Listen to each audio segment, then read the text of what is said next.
This is the YouTube Tool here with an exclusive interview with the director of Horror Friends, Mr. Jordan Crowder. We have an opportunity just to get to know him a little bit and ask him a little bit about the show.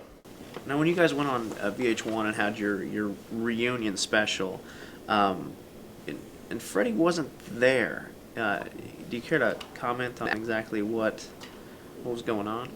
Well, that was at the height of him and Carrie going through, kind of unfortunately, he never had her sign a prenup, and that was a big thing with their lawyers on set all the time. They'd be visiting and they'd be working together.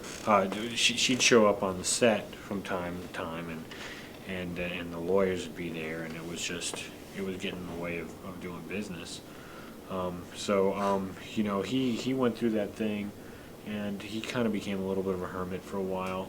I know he lived with you for a while once he was trying to get, after Carrie took all the money, he was staying at your place. That's what happened. Freddie, too, was not very good. We went through that drug stage, too. I remember hearing all about that. Oh, yeah, there's a lot of that. We didn't talk about it while we were shooting, but now he's gone through rehab and stuff. Sure. Actually, he was in rehab at the same time as Robert Downey Jr. when he was there, and they became good friends there.